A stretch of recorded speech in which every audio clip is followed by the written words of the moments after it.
a middle school and to an elementary school. The ones in middle school are in a charter school, a very, very good charter school called Heritage Academy. So they're not really affected by Common Core, but I have two younger kids, one in 4th grade and one in 2nd grade. And I was at beginning of the year, I was at a meeting talking about the standards that they were going to be teaching our 4th graders this year, and Common Core was brought up. And they said that Common Core is going to help prepare our students for the global economy. As soon as I heard that, red flags, bells, whistles went off, because I was already fighting Agenda 21, and I knew exactly what their intentions were. So I started asking more questions.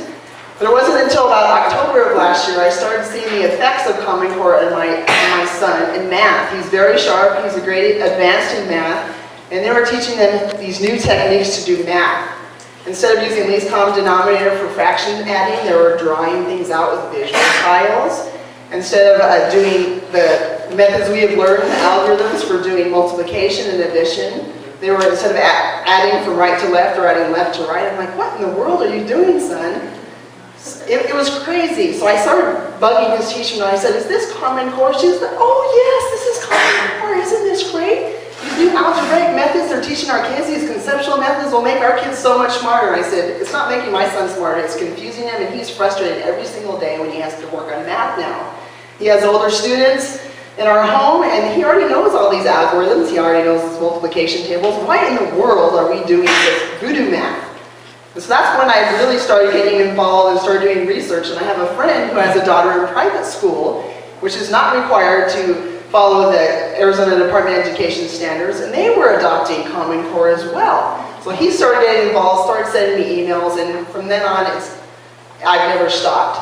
In February, I created this website because I wanted to get everything in my brain out to the world, and it's just grown like crazy. We've had over 12,000 hits the first month it was created, and it continues to grow.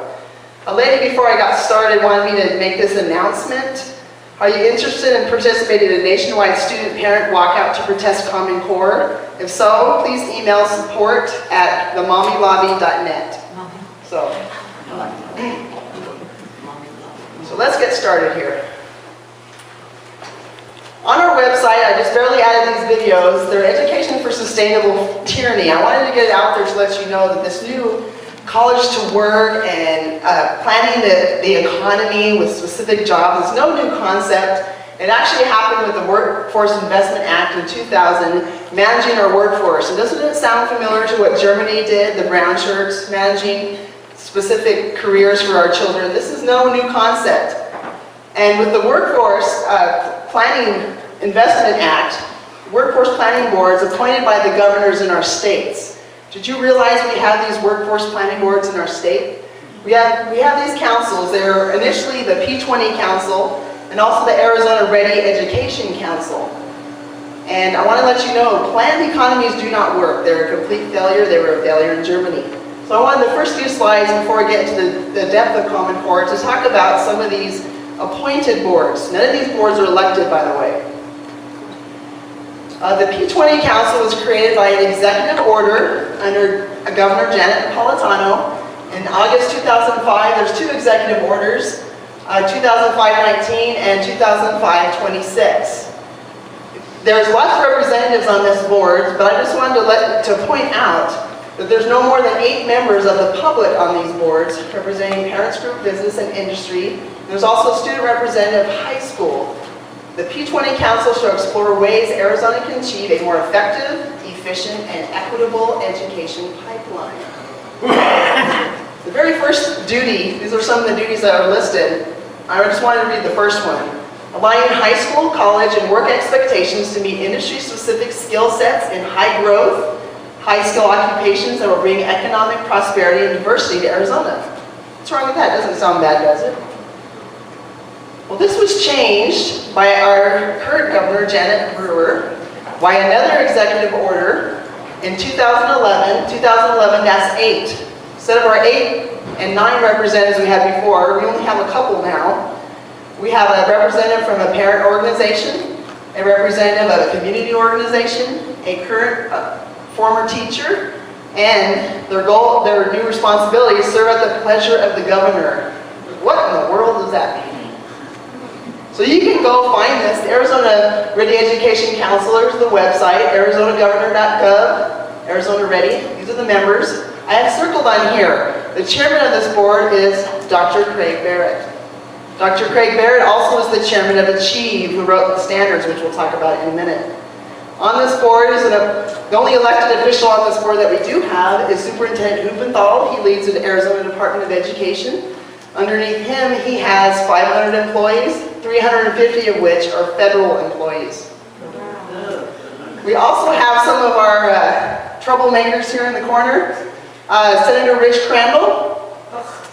And we also have Doris Goodell. They were some of the representatives and senators on our lovely legislature this year that are causing a lot of trouble. We'll talk more about them in a minute. So some of the responsibilities of this board is to do the online report card, which you keep hearing about, ranking our teachers in our schools.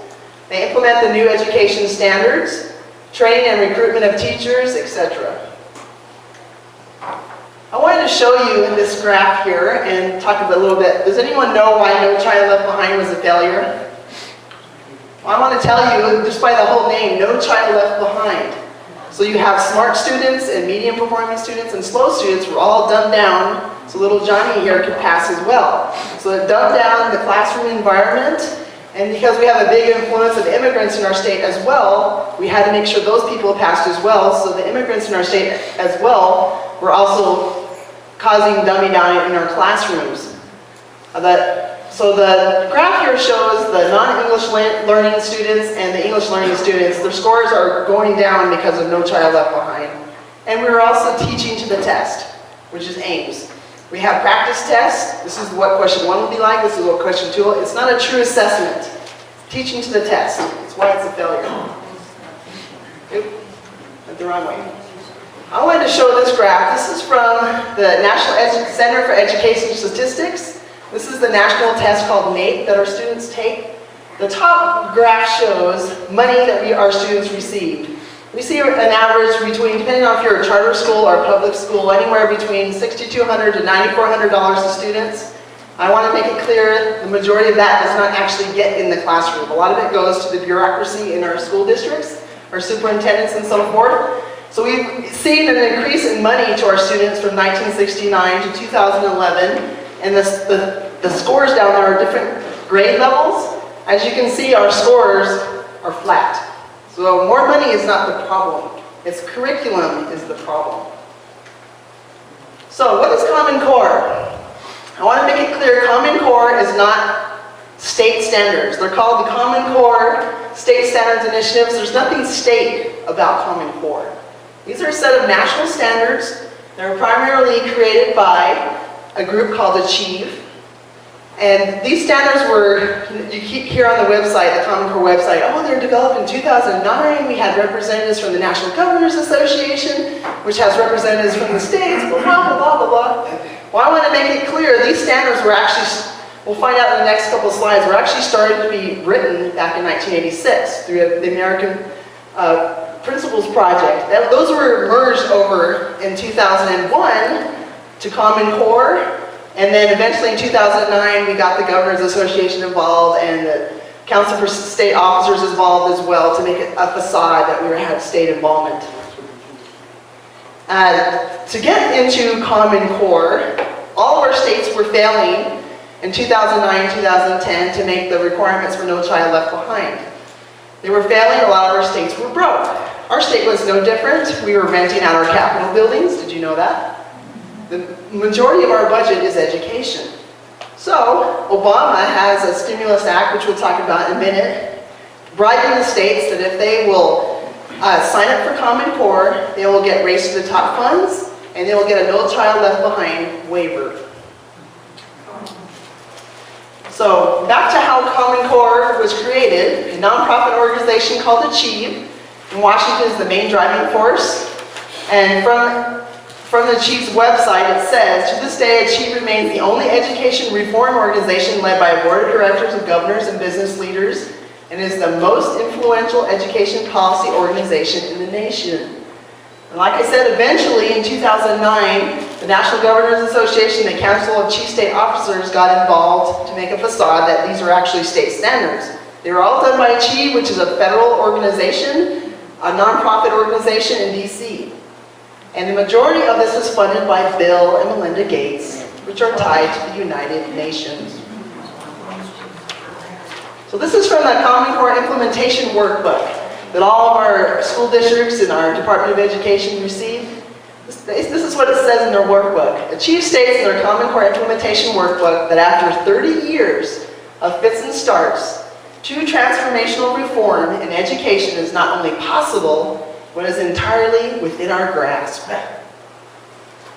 Achieve and the U.S. Education Delivery Institute has developed a practical Common Core Implementation Workbook for all states in the Partnership for Assessment for Readiness for College and Careers. That's the new student assessment that will replace AIMS.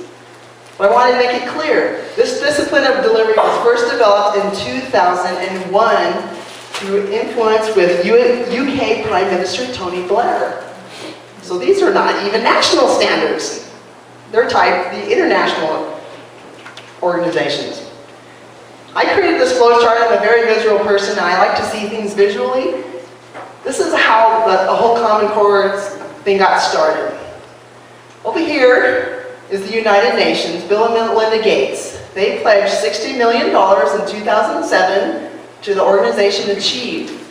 They lobbied the National Governors Association with a $2 million grant to get involved in Achieve in 2009 and 2010. Like I mentioned, the delivery system was in 2001, but the whole concept of these standards happened in 1986.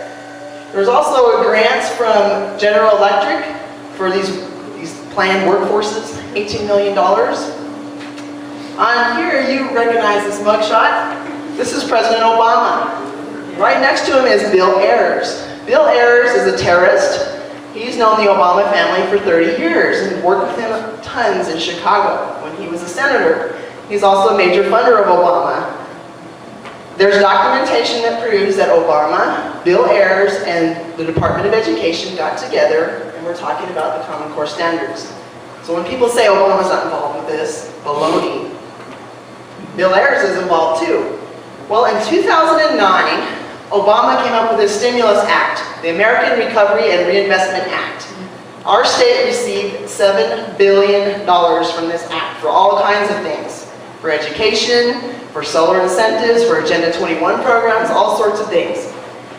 From that act, $362 million was set aside for Race to the Top funds. Remember I said that we were all failing to meet the No Child Left Behind requirements? So, Obama, I have a solution for you. If you accept Common Core, I will give you a Race to the Top grant and a No Child Left Behind waiver. That's why I have my donkey with a carrot here. We were all sucked into this before knowing what the Common Core standards were truly all about. Also, who's involved with Achieve is a lot of our publishing companies who write our textbooks. Hardcore, they're the main publisher for our Arizona textbooks. They're involved. Pearson is involved. We have McGraw-Hill, Scholastic, to name a few. There's many, many, many others that are involved. Intel is involved. Intel is involved directly with Achieve. Remember I said Craig Barrett is the chairman of Achieve. We'll talk a little bit more about what these companies have to gain from Common Core. So we received this stimulus money. So here we go. What do these companies have to gain? Bill and Melinda Gates, remember I said they pledged $60 million? All of the new student testing is software-based, it's on computers. Microsoft is going to make a heck of a lot of money with Common Core. The publishing companies, all the books need to be rewritten. I want to make it clear, standards dictate curriculum changes. All the publishing companies are coming out saying, well, we have new books to align Common Core, we have workbooks for the teachers, we have books that you can buy in groups from Scholastic News. Isn't this great? They're going to make a lot of money. Intel, he's the chairman of Achieve, Craig Barrett. He's also the chairman of Arizona Ready Education Council.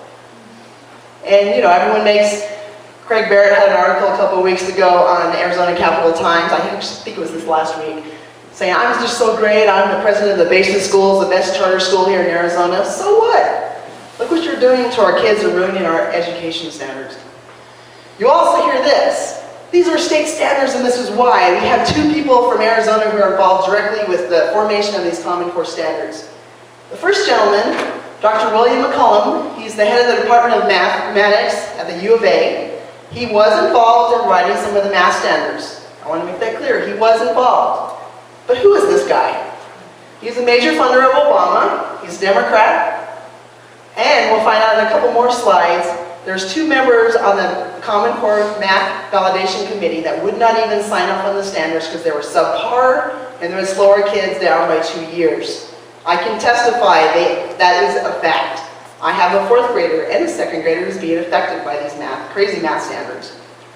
Another lady, I'm in the Kyron School District where I live in Chandler. Sarah Baird was the National Education Association Teacher of the Year in 2009. She was selected to be one of these validation committee members. We'll find out from another validation committee member, Sandra Satowski, that this Common Core Validation Committee was nothing more than a rubber stamp committee of the standards. We'll hear more about that in a little while. So I'm not impressed with these two people. I don't know about you, but I'm just not impressed. So, let's get back to the Common Core. How is it tied to the United Nations? It's being funded by the United Nations through Bill and Melinda Gates, $60 million pledge. From the Conservative Teachers of America organization, they're also fighting Common Core. Many are concerned that the Common Core standards, once successfully implemented, will provide unfettered access of our education system by the United Nations. Some textbooks and curricula for our public schools have already been written by the United Nations Educational, Scientific, and Cultural Organization called UNESCO, and the International Baccalaureate Program. The International Baccalaureate endorses Common Core and is helping Common Core to align to be more like International Baccalaureate. When you go straight on their website, and the International Baccalaureate is preparing our students to be global citizens. And the UN involvement in the American educational system has already been facilitated by treaties signed by our American presidents, by Bill Clinton, by Mr. World Order, Herbert Walker Bush, and by our current president, Obama.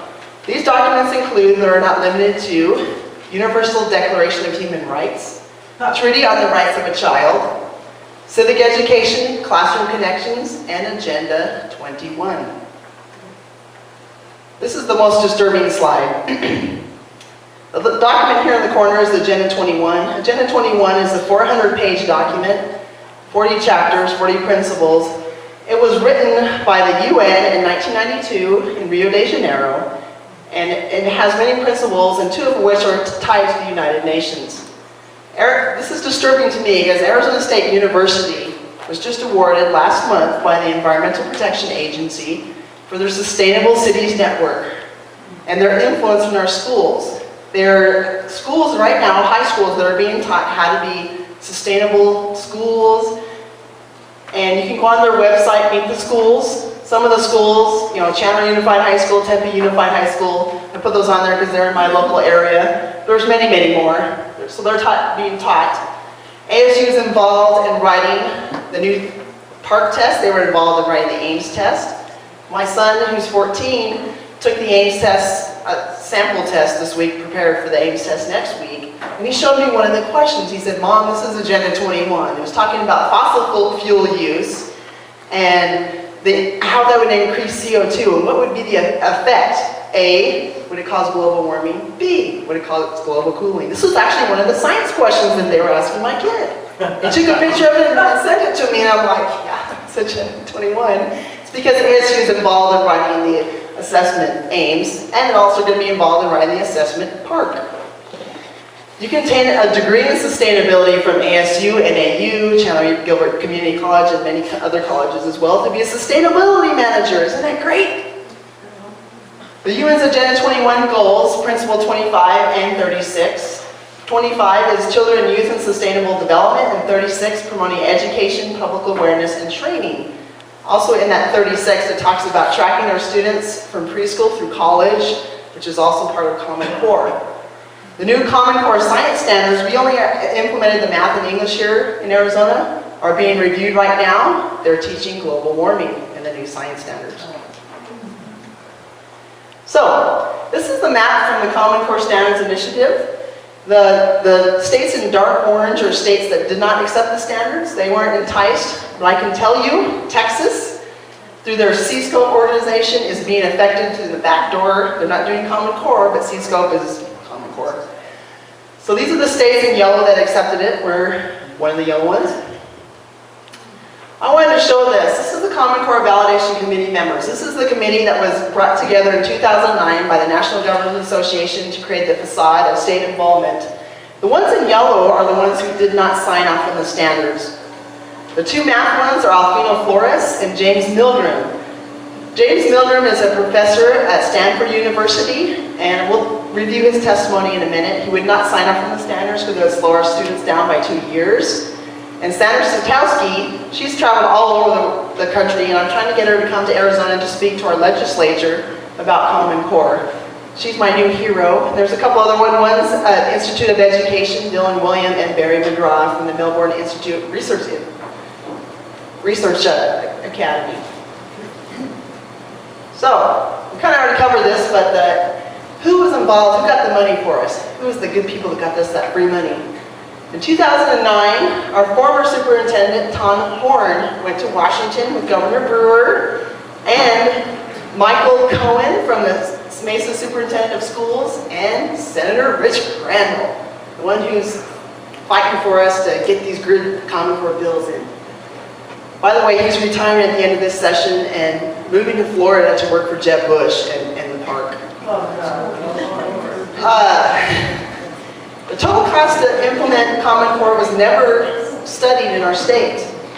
The bill which died in the Senate, which we're very grateful it died, HB 2047, they requested $600 million, Superintendent Huppenthal, our current Department of Education head, to update the Arizona Department of Education computer databases because they can't even handle the new Common Core system. They're ancient, they're continually putting patches on the database, they don't work. When students move from one school to the next school, they're not able to track them, they're paying both schools. Yeah, it's crazy. Well, that bill died, so now where are they going to get the money? I have some late information I just found out on Thursday on where they're getting some of that money. They are adopted in June 2010 in our state, and I already mentioned the science standards will have Agenda 21 in them. So, how are these implemented in our state? Phase 1 is the phase we're in right now, or in part in phase 2. Phase 1 is to implement the standards at the school district level. As I mentioned, most of the school districts are doing it this year in the elementary areas. They're going to do it in the middle and high schools next year, but some of them have already, since they know they're coming, are already doing them in middle school. And it's to train the teachers. They've been doing it through webinars. They've been doing it through representatives from the Department of Education coming to the school districts, training a Common Core lead, and then they go into the classroom to teach the teachers.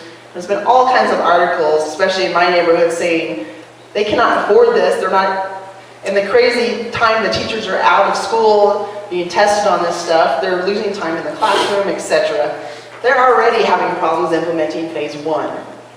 Phase 2, the Partnership for Assessment for College and Career Readiness, PARC, the new testing system. They're working on this test right now. The PARC test is a consortium of 22 states. It's not just us developing the test. There's 22 states getting together to write these tests for our students. And they already announced they received $186 million from Obama's stimulus fund. The money's gone. Now they're outsourcing to 501(c) companies to get more money. And Huppenthal was so proud. I went and saw him at the Ahwatukee Tea Party, and he said, "Oh yeah, I led the effort to outsource PARC." Well, good for you. And who's one of the companies that are coming together to fund PARC now? Bill and Melinda Gates. Phase 3 is testing our students, sharing the data with the federal government. The state longitudinal database system is the database they're going to share information on our students to the federal government. We'll talk about in another slide what they're sharing. This completely violates federal statutes, the General Education Provisions Act, which doesn't allow the federal government to dictate standards to us, and the Family Education Rights to Privacy Act, which does not allow our state to share data with the federal government. So how are they getting around those two things? Obama wrote an executive order, of course. That's how they're getting around those. So this is Arizona specific. How are we paying for Common Core and how is it implemented in our state?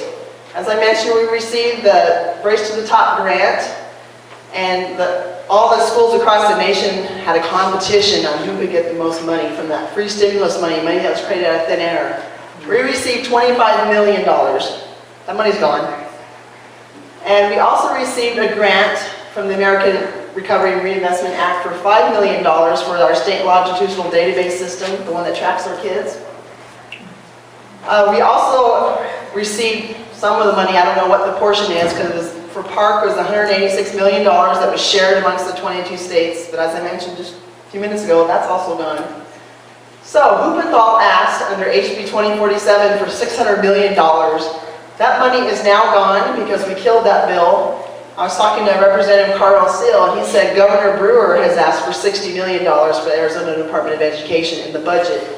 They're going to be deciding the budget in the next few weeks. But 60 versus 600 million, they're still short on money, so where are they getting the rest of the money? I don't know. Oops. These are the two members from the Core Validation Committee that I wanted to say more about. The first one is Sandra Sotowski, and she is absolutely fabulous. She said these about the standards. She's written standards in Massachusetts, so she's very familiar on how standards, the process, and how they should be written. She said the Common Core standards do not aim for a level of achievement that signifies readiness for authentic college work. And they are not internationally benchmarked. She requested, many of the members of the committee requested these international benchmarks. Where are they? They never received the international benchmarks. So they're saying they're internationally benchmarked. Well, the committee never saw the benchmarks, so somebody's lying. And in December 2009, the Parent and Teacher Association indicated the real role of this committee, more like a rubber stamp. She also stated, when she was testifying to the Heritage Foundation, in an article, the Common Core standards required English teachers to emphasize skills, not literary or cultural knowledge. They do so because the Common Core college readiness reading standards are empty skills, not academic standards. Dr. James Milgram, he's from Stanford University, and he said about the math standards, they are actually 2 or more years behind international expectations by 8th grade, and only fall farther behind as they talk about grades 8 through 12. Indeed, they don't even fully cover the material in a solid geometry course, or in the second-year algebra course. Now they're trying to push out algebra instead of doing it in middle school, pushing it out to 9th grade. My daughter, who's in 7th grade, she is advanced by 2 years in math, but she's taking algebra in 7th grade. So is my 8th grade son as well. So they're wanting to slow our kids down by a couple of years. Oops, wrong way. So these are the 5 main problems. Okay, the first one, the Common Core Standards Initiative are mediocre. I think we pretty much covered that. The second one, they violate federal statutes. I've kind of already talked about this. The General Education Provision Act states federal laws lay down broad prohibitions on the Department of Education involvement in curricula decisions. Common Core is the vehicle by which the federal government is invading these prohibitions. Standards drive curriculum, programs of instruction, and the selection of instructional materials. Data tracking of our students through the statewide longitudinal database system violates the Family Education Rights to Privacy Act, FERPA.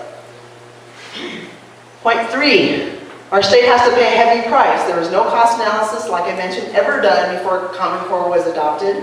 We were suckered into adopting it from that Race to the Top funds and the No Child Left Behind waiver. But Accountability Works did a study on Common Core, and this is what they estimated it would cost additionally to our states. A one-time plus a 7-year time period for implementation. To state taxpayers, they estimated it would take an additional $15.8 billion across participating states. And I say participating because Park, remember, shared, so it's kind of hard to determine what's our portion versus some other state. This constitutes a mid-range estimate that only addresses expenditures required for implementation of the new standards. This estimate includes the following additional expenses: $1.2 billion for participation in the new assessments, and we've been told $15 to $20 per test, and they take it 3 or 4 times a year. A lot of our schools don't even have the infrastructure, the computers to take these tests. I live in a more ritzy district, so we have a lot of computers in our district. A lot of districts don't. They would take $5.3 billion for professional structure and support. And like I said, PARC is shared since we're doing it with 22 states, so we don't know what our portion exactly is. These standards intrude privacy, data tracking of our students with the state longitudinal database system. So what's on there? This is directly from the SLDS website. I've heard other things that they also track as well. A unique identifier for each student. Student enrollment history. Tracks if a student drops out or switches schools. Tracks students' test scores. Matches student performance to teachers. Tracks transcripts of students and courses they have taken in their grades. Tracks if they have taken remedial classes. It doesn't say it on here, but I also know it tracks shot records. It tracks voting status as well as parents. What in the world does the federal government even know how we vote? These standards further federalize education and usurp power from the state. It erodes our state sovereignty. So what can we do about this mess? We can become a member of the Common Core team. I receive emails all the time, and I send out action updates, what we need you to do as far as educating our legislature, your school districts, etc. HB 2047 died. The PARC aims to PARC transition. Yay!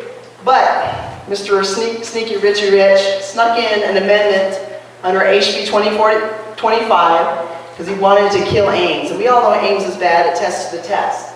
But when he did that, he also got rid of the portion of the legislature's control to control over the student assessments. Currently, right now, the only control the legislature has now after this bill is on the money.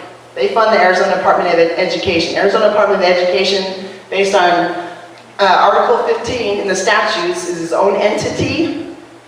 The legislature has no control over the Arizona Department of Education, other than money. They did have a little bit more control over the student assessments. Now they took that out. They scratched that out of the statutes. Common Core Preparation Bill, this is still in the Senate. It prepares our further money to prepare our teachers for teaching Common Core. I don't know what the status is of it today, because last I heard it was still in the Senate. And the school board bond increased indebtedness. A lot of our school boards wanted to pay more than money than they're receiving by 15%. This bill was also killed in the House. Hallelujah. There are a couple good bills.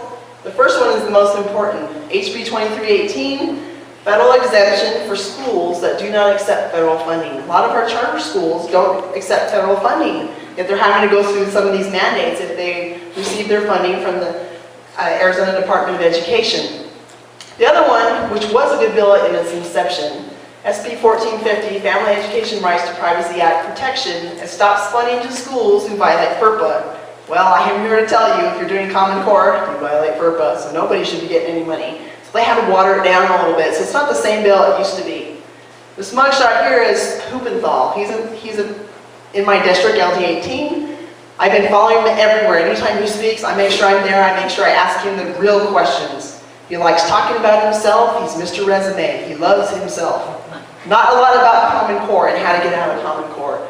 He claims that he takes everything I send him. Oh, I read everything you send me. But, well, what are you going to do about it? He's too worried about his next election in 2 years.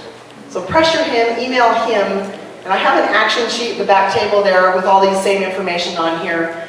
Email him, phone call him, pressure him, pressure him, pressure him. He can get us out of Common Core with the sign of a pen. We've already met all the No Child Left Behind requirements. It was a checklist. The money's already spent. We can get out of Common Core tomorrow. It just will be. We can fill out the Common Core opt-out form. This is a form you can send to your school district and to Hoopenthal demanding they not teach your children Common Core. A lot of them are scared because of this new grading system of ranking of our teachers in schools, but if thousands and thousands of people threaten they'll leave the school unless they get out of Common Core, that would send a message. They would have to listen to us. And Wes is here with me today because he's going to talk about the We the People Foundation, the petition of redress to exit Common Core. We have a petition going around that we're going to submit to everybody, all of our school districts, our legislature, Hoopenthal, anyone who will listen to us, demanding that we exit Common Core. There is some good news. The next slide. I love this next slide. This is the new map. All of the states in red are now have bills getting out of Common Core. There's 13 of them. So my question is, are we going to be 14? I sure hope so. So if you have any other questions, please email me at arizonaschoolchoice@cox.net, and we have updates all the time. You can get a copy of this presentation on our Arizona.com, Arizonans Against Common Core News HTML. So a copy of this presentation is online. Now I'm going to turn the time over to my good friend Wes.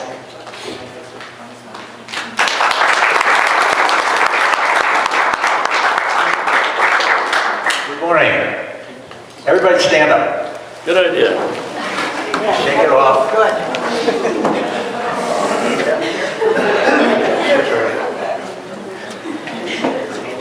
Okay, let's not sit down.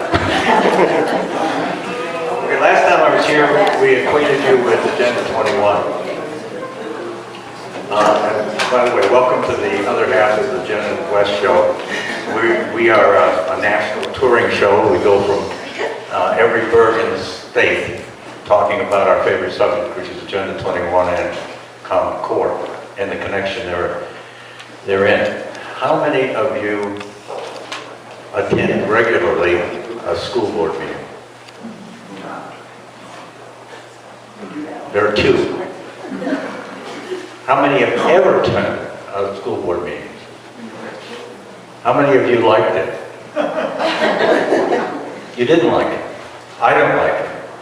I was asleep at the switch for 30 years because I went to school board meetings and I was very disenchanted, disgusted, irritated, and angry about the way they treated me and the way they treated anybody who had anything to say about education, because they seem to think that they are the only ones that know about it. When I started the Tea Party in Phoenix, 2009, we assigned people to go to, we had 6 different school districts in our area because we were the first in Phoenix, so we covered quite a bit of geographic territory. I could never get any of those people to really go to these meetings. So I finally decided I would go as reluctantly as I wanted. And I went to Washington Elementary School District, which represents 49% of my real estate tax.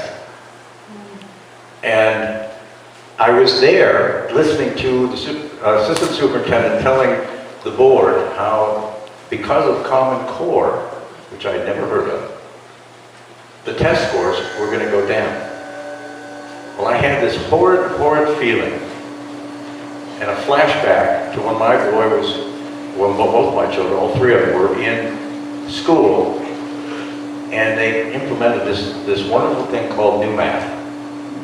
My kids started in Illinois 41 years ago, and they took New Math. When we moved here, that atrocity hadn't reached Arizona yet. So my kids went through the entire elementary school not knowing how to do long division and multiplication. And in fact, in the tennis match with my son's 7th grade teacher, he was a high B player and I'm a low A player, so usually I came out on top. And he yelled across the net at me, he said, "You know, your son Phil's not going to graduate from 8th grade next year." Now this, my boy wanted to go to Air Force Academy. So that was quite a shock. And I said, "What do you mean?" "Well, he doesn't know how to do long division and multiplication." And I said, "Well, how could that be?" "Because he's been getting A's and B's in math for 7 years. He says, "I don't know," but he doesn't know. So we had a concentrated math course for the rest of the summer. And now my son's an engineer.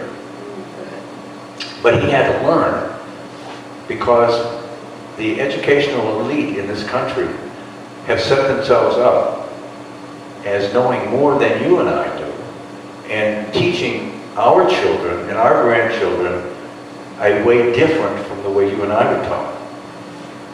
As a result, they made a mistake with New Math. We raised a generation of kids who can't balance the checkbook. And that's why McDonald's doesn't have numbers on their cash register. They have pictures. Oh, you're kidding. No, they have pictures. You want a Big Mac, you press the picture, and it automatically tells them how much that is.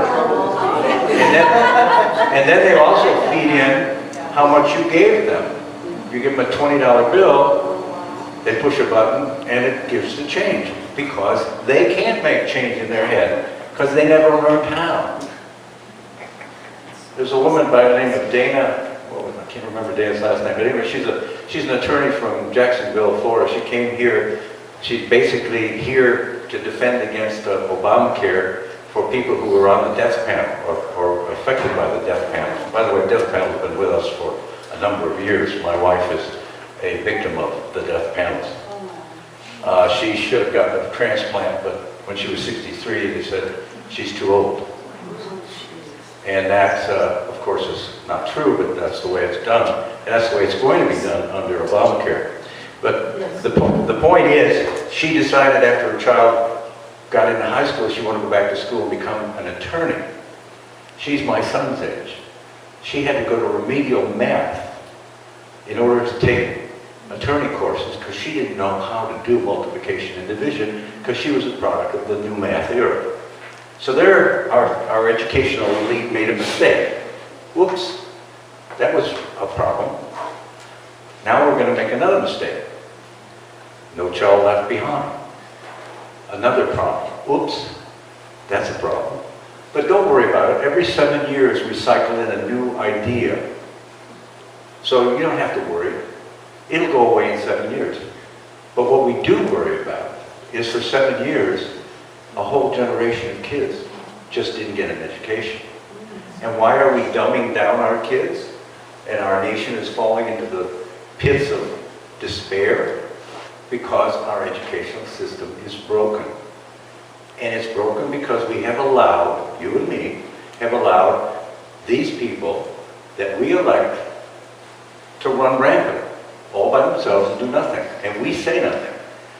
So, I said, well, I'm going to find out about Common Core. So I asked the board to put that on the agenda.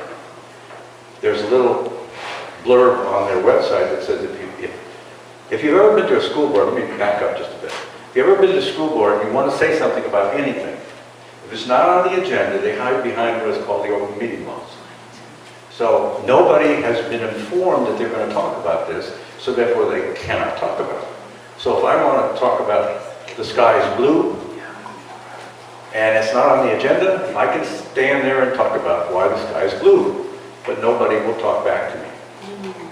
So if I want to get it on the agenda to talk about it, so I have a dialogue, by the way, I'm only given 3 minutes, I have to ask them to put it on the agenda. And Washington Elementary School District has a position on their website that says if you want to get something on the agenda, all you do is write a letter 3 weeks before their meeting and they'll put it on. Well, I asked for it. Everything was fine. The agenda comes up. I'm not on it. I said, well, why am I not on it? Well, we found out that we don't have to do that. There's a statute that says that they don't have to do it if they don't want to do it. Oh, no. So now we're in a catch-22 and we're on the wrong side of the 22. Because now we say, here's a problem, I want to talk about it, you're not going to talk back to me. Now I want you to put it on the agenda, oh, but I'm not going to put it on the agenda. So now I can't talk about it again. So it's just an endless loop. And we've allowed that to happen. So now I'm working on some legislation to remove that so that we do have a voice and we do compel them. And the other thing we have to do is start thinking about who represents us on the Board of Education. We have the unique privilege of being one of the few states in the Union that does not elect our Board of Education. We only have one elected, as Jan pointed out, only one elected individual, wishy-washy Mr. Resume guy. And he does not represent us. None of the people that are on there represent us. In fact, they are comprised primarily of educators from our schools, our institutions of higher learning, like Michael Crow, who is a card-carrying communist and an Agenda 21er, and has converted ASU into being the #1 beacon in the world for Agenda 21. And his creation of the College of Sustainability, for which you can get a PhD, and the College of Trans-Border Studies, i.e. open borders. So that means ASU is now indoctrinating our kids that we are paying the education for in how to subvert the sovereignty of the United States and the state of Arizona. That's basically, that's the program. Even in the textbooks, I came across, one of my friends sent me an email. His son is in the College of Accounting, or business, studying accounting. He sent me a copy of a textbook for cost accounting. And in that, there is this example of Coca-Cola and how they are modifying everything and saving all kinds of money by going green, if you will, changing their bottles and everything else. And it just continues to talk about the fact that all of this warming and conservation and recycling, and how important it is for corporations to employ that in their cost accounting applications. Well, I am an accountant. I'm educated, and I worked half my life and was CFO of Armor Company. So I know a little bit about how that process works. Every single product any company has on the books, they're constantly looking at ways to save money. It has nothing to do with the environment. It has to do with the bottom line and survival, because there's nobody out there that says our company's going to survive tomorrow. We just heard a few moments ago how many companies are not surviving, and that continues to be the issue if you're not constantly aware of what your cost structures are. But they've very cleverly incorporated that into the propaganda of even business, that now it becomes very important. And of course, conservation is important. Of course, clean air is important. Of course, recycling is important. All of those things are important. They are not the end-all wherewithal for our country, specifically. So, you just heard about the why. Now I'm going to tell you the how. We're starting an organization called the We the People of Arizona. And this is what I need to get my little doohickey here. I'll come down. Basically what we need to do, who's looking out for the Constitution? Nobody. Well, Nobody. Nobody. We have all of our elected representatives, and don't use the word officials, please. You're the official, they're your servants. They're the representatives. We have all of our elected representatives take an oath to uphold and defend the Constitution. How many of them do that? How about John McCain right there, or Jeff Flake? Yeah, good luck. Joe's Okay. the other one. Nobody's saving us. Nobody's watching out for us. So what we need to do is we have to get involved. The people have to do it. And so what I'm proposing is we set up a constitutional watch where the station and the problem is, where would we want to be and how do we want to get there? You know, any road, if you don't know where you're going, any road will get you there.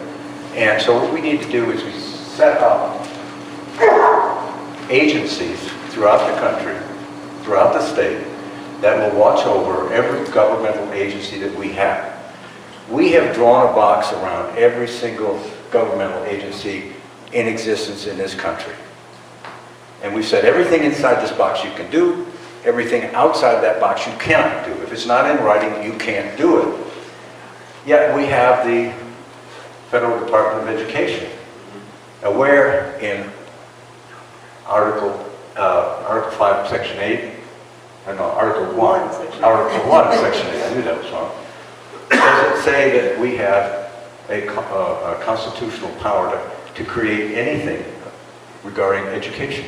Absolutely nowhere. But yet we've got one. How did we get one, and why didn't somebody stop it way back then? Eisenhower did. I'm sorry? Eisenhower did. Eisenhower did it. No, Eisenhower didn't do it. Did he set No, it it up? was Jimmy Carter. Eisenhower set up the education department. Well, in any case, my point is we have an alphabet of agencies that are totally unconstitutional, and we continue to let them happen. We continue to let them exist and actually compel us to do things unconstitutionally. Like the thing that Jen was talking about, the $25 million. $25 million wouldn't buy one half of a textbook for every student in the state. Yet our governor and our superintendent of public instruction sold us out for 30 pieces of silver. And we got nothing for it. And our kids are going to suffer for it.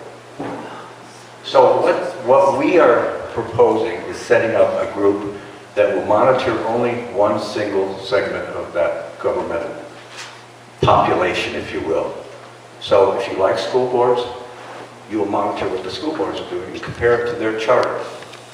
If you like the city of, what is this, Prescott Valley? Prescott Valley has a city council.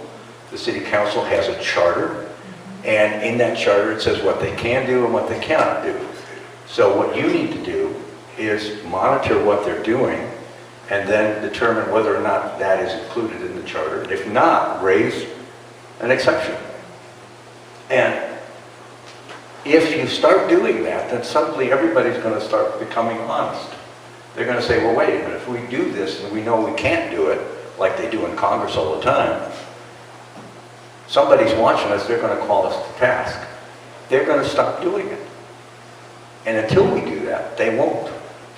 So I'm not going to spend a whole lot of time on this particular organization, because I do want to get to the meat of the issue, and that is what we're going to do to stop Common Core. Because we have, as Jen told you, our lovely Senator Crandall with an A, Richie, snuck in a bill. Now, everybody that represents you in this area voted for that bill. Everybody, even though, how many are Republicans here? Most of you. Okay. The Republican leadership and also the LDs almost all voted unanimously against Common Core. And yet, your representative, knowing what your position was, voted for it. Doesn't care. Now, what does that tell you? How is it that we have an organization that has an approval rate of about 7 to 10%, but yet a return rate of 93%? How dumb are we really? That we continue to, what was it that Albert Einstein said about doing the same thing over and over and expecting a different result? That's kind of like insanity. Well, we've been pretty insane as a voting populace. We have allowed these people to do it. We have looked at the R or the D and voted blindly. We have not participated in the selection of the candidates. We have not vetted the candidates. We have done nothing. We've let these political parties, and I'm a Republican, I'm a state committeeman, I've even run for LD chair, and things like that. Republican Party, Democrat Party, Green Party, you name the party. They are all in between you and your government. They have placed themselves between us. And in fact, they have so entrenched themselves that they are statute bound. We've actually created statutes that says that we have to do primaries. Now think about that for a minute. Why should you and I, if I'm a Democrat, why should I pay for a Republican primary? Or if I'm a Republican, why should I pay for a Green Party primary? Why should I pay for any primary? That should be a party thing. That'd be like a union asking us to pay for their election. Of course they do, but that's another thing. But see, this is the problem that we've inherited. We've all inherited. It's always been there as long as I've been alive. But we haven't done anything about it. We haven't tried to change it. We've got people changing us, like Obama.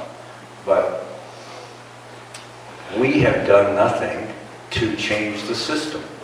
And how do we do the changing of the system? We change it at the ballot box. We change it by electing people that represent our values. If a person is running for election and he's a Nazi, are you going to vote for him just because he has a R or a D behind him? No. But yet we do. We vote for people that are almost that bad. And yet, we just keep going on and we keep, pardon my French, bitching about it. And that's the thing we have to stop. So, start looking at the individual. Don't look at the party affiliation. Look at what that person is and look into his heart and see what he really or she is really all about. We have a guy who admitted to lying and laughed about it, and then we elected him senator. How dumb is that? Now he lied again. He said he was going to do this, and he's doing that. So, I have some brochures here that you're welcome to take. These are applications, and I can do it online as well. They're online. To join and form a group to monitor your governance. The city of Paradise Valley, the county of Yavapai, the school district of, I don't know what your school district's name is, but it has a body. And only do one. That's all you have time for. And get enough people to do it so that not everybody has to be at these meetings. And try to go to those meetings and monitor the subcommittee meetings. Remember that the city manager, we all have city manager government, which I think is a horrid system. They never ask, they're like a good attorney, they never ask a question they don't know the answer to. So when it gets on the agenda for the city council to vote on it, they already know they've got the votes. So you can get up and stand it. And I've seen it from Texas to Louisiana and Oklahoma and everywhere else where people stood up and talked against Agenda 21, giving them facts and figures of why they shouldn't do it, and yet they vote for it. They listen to the constituents and then they vote for it because they already committed to the vote before it ever got there. So you need to go to the subcommittee meetings, nail them there and say, hey, wait a minute, this isn't in your charter, you can't do this. And if you continue to do it, I'm going to do what we call a petition of redress. And that's what we're going to do and what we are doing with Common Core. I'm going to have to change something here, so give me just a minute. Could you explain what a petition of redress is? That's what we're doing right now. I'm sorry? Could you explain what a petition of redress is? Okay, I'm going to explain that. Oh, sorry. Please get a petition. Can't see anything. Okay.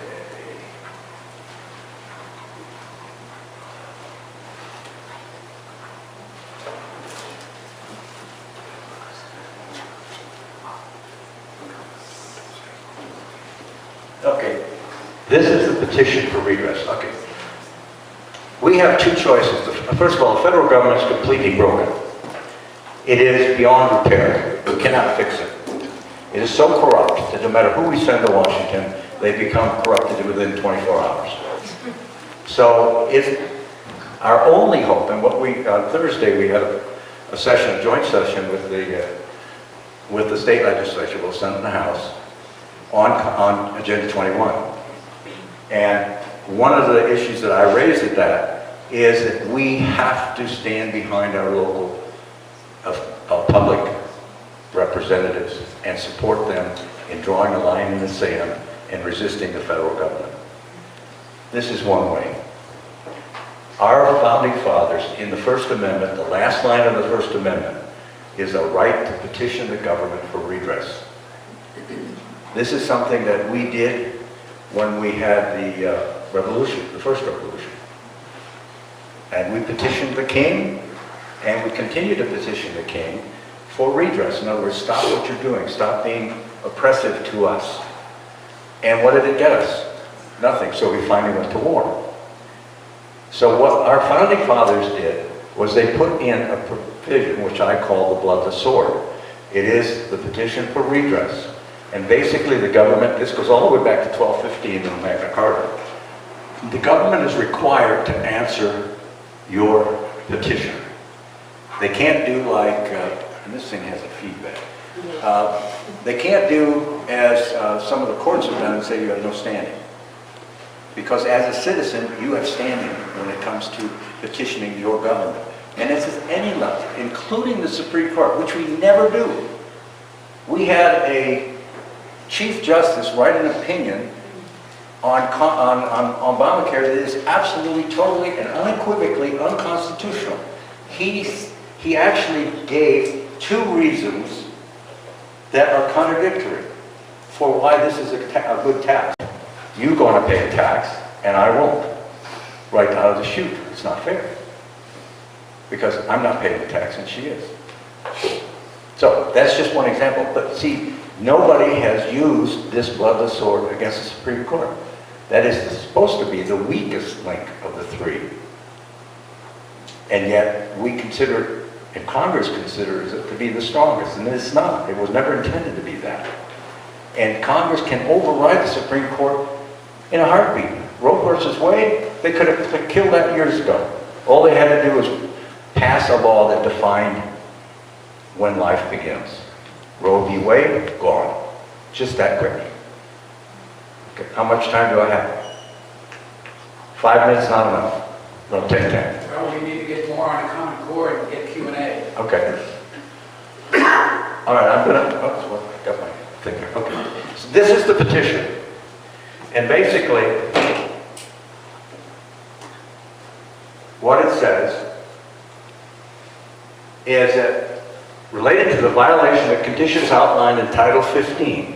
Title 15 sets up all of the requirements for both the State Board of Education and also the individual boards, the so-called local boards of education, or governing boards. And it is my contention that they violated those. How many of you knew about Common Core? Yet it's in your school. How did it get there? They put it in. Did they tell you about it? No. And why didn't they tell you about it? Because under 215, where we go? Right here, 15203, the State Board of Education shall prepare, publish, distribute reports concerning educational welfare of the state, and prepare a budget, and so on and so on. But we get down to, I think I went too far. No, I'm going to, okay. Yes. Come on now, where'd you go?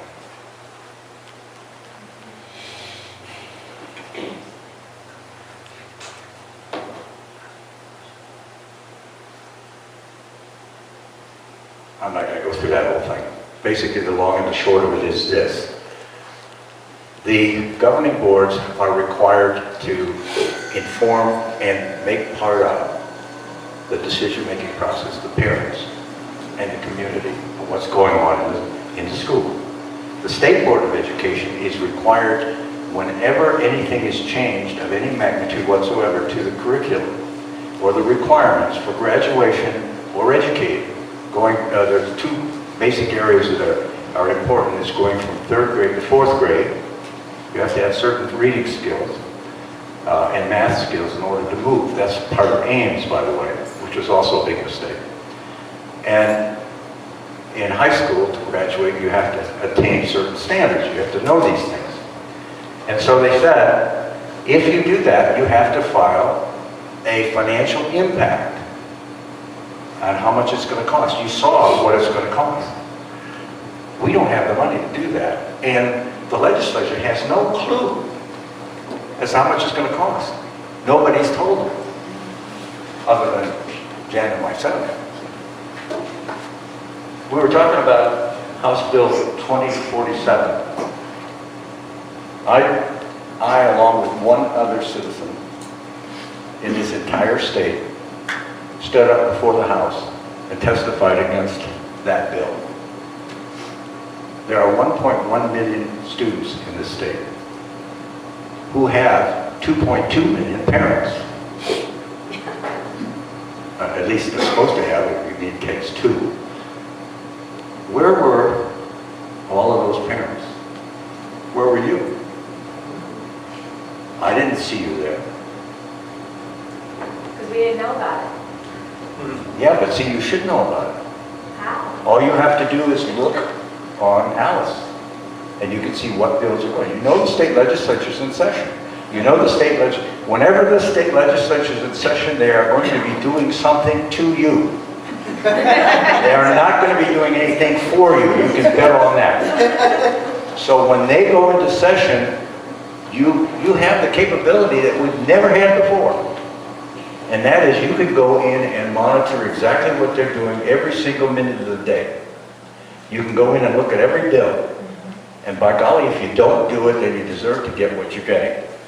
And that's the long and the short of it. I know that sounds kind of cruel, but that's why we're at right now. We are at that point. Yes, ma'am. You said, look on Alice Asway. Yeah, that's the Arizona Legislative Information System. Thank you. And you have to, now this is a good one. It's a good one for you guys too, because it takes you an hour and a half to get on that because you have to drive to the Capitol to sign up. But it's something worth doing. Because if you want to be involved in what's going on in your state legislature, you need to know what they're doing to you and try to stop it. Now, we lost on that vote 9-0. I was amazed. I looked at the video of it, and I couldn't change a word I said. And yet, my message to them was, in their exaltedness, how did they get to attain what they've attained in life through the public education system? How did they get there? Did they get there with a Common Core test?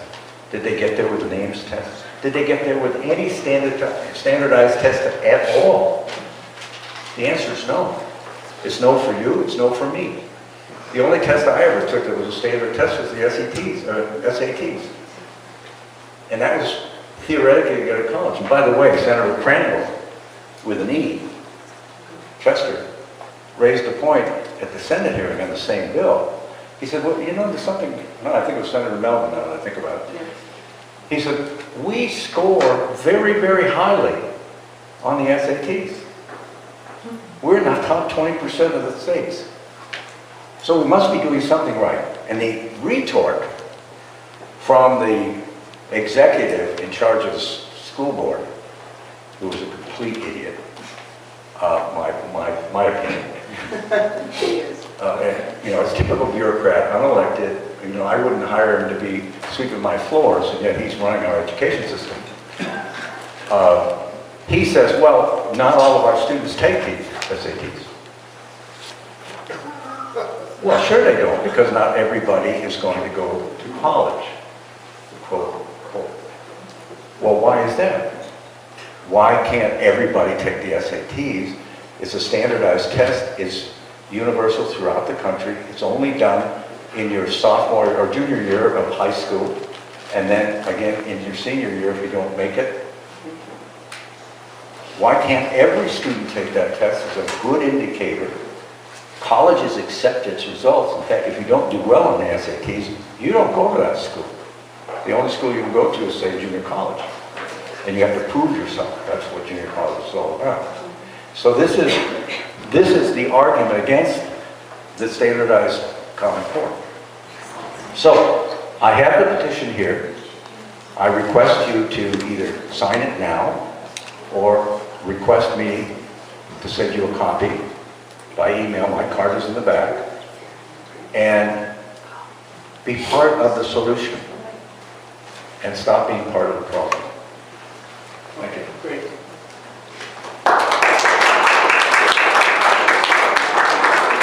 Okay, questions and answers. Well, either Wes or I can answer him. He's just as capable. Yes, ma'am, Jack. One announcement, we need somebody to apply for the Prescott School Board. They have an opening. Anybody who lives in Prescott, we need to get somebody on that. Yeah, we have positions in my district as well for the school board. The problem is, at least in my school district, the school board members are, all they are in charge of are policy decisions and budget decisions. They're not in charge of the curriculum. You have to be on the board below them to be in charge of the curriculum decisions. So I'm working from the bottom up to influence my district because the board member will not help me other than budget for Common Core. Yes? I think it was you who said earlier that Kuppenthal could get Arizona out of Common Core with the stroke of a pen. Correct. He's the, what is his title? He's the superintendent of public instruction. He leads the entire education system in our state. Okay, so And we, how is it going to take to get somebody good in there to do that? I mean, is that the way to get out of it, or are we going to have to use a number of different ways? Wes and I have suggested time and time again to get legislatures together, senators, representatives who are constitutionalists, to meet with Huppenthal and find an exit strategy. Let's make a committee to exit Common Core. We're working working on that. And I'm also working on getting Sandra Satowski out here to testify in a hearing in front of the entire legislature as well. If they need more evidence, why not get the expert? And one quick follow-up. What does it take to infiltrate a school board and get all the bad guys out? Is it fixed somehow so you can't get new people in? Yeah. What you have to do is run. Nobody runs for school boards except educators. Educators and education administrators. A Washington Elementary School is one business person and 4 educators, 3 teachers and 1 administrator. Okay, got it. And it's an incestuous activity, and we've allowed it to be that. That was never the intention. And they will not, the way they are set up now, they will not resist what comes down from the Board of Education. And this is the message I've been giving to our school board. Stand up for us. You're our only representative. We elect you to represent us in this school. And yet you are taking unconstitutional monies. And this is one of the excuses they use. Well, we've already taken the 25 million. We can't change it. Wrong. If you are a business and you are laundering money from the drug cartel, and we find out about it, guess what happens? We take your money away from you and it's gone. Right? Well, the Board of Education, the Federal Board of Education, have, through the race to the top, have tainted money coming down to the state. It's illegal for them to be using money and bribing our officials. And yet they do it. And we say, well, because we took the money, we can't back out. That's wrong. We can reverse it.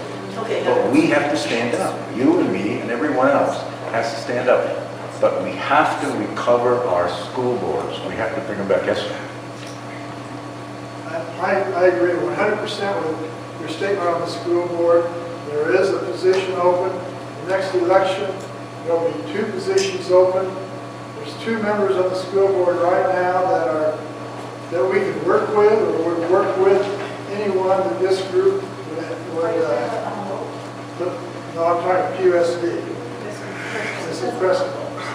You can speak about what I'm just speaking about. Prescott. There's 2 members that would work with anyone that we would elect. And so all we have to do is get one person thinking like us on PUSD, and we can pretty much direct the way that board would go. Like I said, there's 1 right now because the lady died, and then there's 2 more that are coming up. If anyone wants to run, I can help them get elected. Hank knows who I am, so anyone that's interested, or if you know, or if someone comes to you, direct them to Hank, and I'll be happy to help them get elected. The second thing, you mentioned having people go to school boards or county meetings or city meetings. This Hank also mentioned I was a member of the Citizens Tax Committee, CTC. I have been past chairman on occasion. The sole purpose of that group, that meets twice a month, is to monitor the governments in Yavapai County that spend taxpayers' money. That's PUSD, that's the city, that's the county, that's Yavapai College. There's 7 or 8 of us, so we don't cover all of those. But we have held the city of Prescott's feet to the fire. We have convinced them that a number of their ideas have been wrong. We have defeated a school board bond issue a few years ago that really was not very much value, except it would just add to the tax rolls. We're now asking why Yavapai College, the tuition Yavapai College, is a third more than any other community college in the state. So if anyone is interested in monitoring school boards or monitoring any of our government agencies locally, again, they can come to you, they can go to Hank, and then Hank will come on. I need your name, and I need you to join this organization as this area to control, to start this area, because we really need to do it. I need to leave about 12:15 because I... My card is right back there, over there. Okay, great. I will, And there's applications over there, you can grab one of those. That'll tell you. Yes, ma'am. I just need to say a little bit about your statement about school boards being low teachers. That is not true in our area. It is not true in Prescott. What's not true? The school board is low teachers, educators. It is not, and typically, Well, that's good. educators represent a small part of that. Well, that's not true in Phoenix. Not It's true. just the other way around. Either. In fact, I believe it was Gilbert that had three, no, I'm sorry, we were in Prescott. What day is this? Where are we? We were in Payson, and Payson just elected two conservative people on the school board, and every time they go to school board association meetings, they hold these people up as examples of the ludicrousy of having conservatives on school boards. They literally condemn them. They use the Solinsky approach.